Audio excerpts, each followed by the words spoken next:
আসসালামু আলাইকুম ওৰহমতুল্লাহি ওবৰাকাতু। স্ক্ৰিনত দেখাবলৈ লাইটিং লগোৱা আছে। এইটো বেলেগ জেগা নহয়, এইটো বেলেগ কৰবা নহয়, এইটো আমাৰ মহামাৰী বজাৰত এনেকুৱা ডেকোৰেশ্যন কৰিছে যিটো আমাৰ মহামাৰী অঞ্চলত কেতিয়াও হোৱা নাই, ভাবিব নোৱাৰা কাম।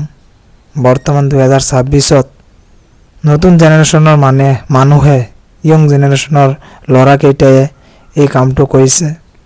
দেখাত বহুত ধুনীয়া লাগিছে, কিন্তু এতিয়ালৈকে এনেকুৱা কাম হোৱা নাই। প্ৰথমতে যিকেইটা ল'ৰা ইয়াৰ লগত জড়িত আছে, এই কামটোৰ লগত জড়িত আছে, তেখেতক মোৰ অন্তৰৰ পৰা শুভেচ্ছা জ্ঞাপন কৰিলোঁ।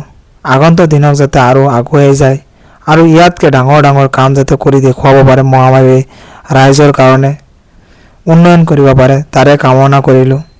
এতিয়াতো গাইজ বস্তুটো যে বহিলে কেনেকুৱা লাগিছে, দেখাততো বহুত ধুনীয়া লাগিছে আৰু মনত এটা অনুভৱ হৈছে যে ঈদ আহি পালে বুলি।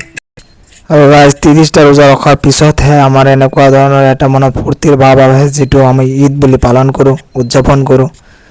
গতিকে তেনেকুৱা আপোনাৰ ফেষ্টিভেলত যদি এনেকুৱা ধুনীয়াকৈ সজায়, তেতিয়াতো বিভিন্ন জেগাত য'তেই সজায় তাতেই ভাল লাগে, ঈদ মানৱ মনটো ইচ্ছা কৰে। গতিকে গাইজ আপোনালোকে নিজৰ নিজৰ জেগাত তেনেকুৱা ধৰণৰ ঈদ পালন কৰিবলৈ আপোনালোকে অকণমান দায়িত্বশীল হ'ব, তাৰে কামনা কৰি মোৰ ভিডিঅ'টো শেষ কৰিলোঁ।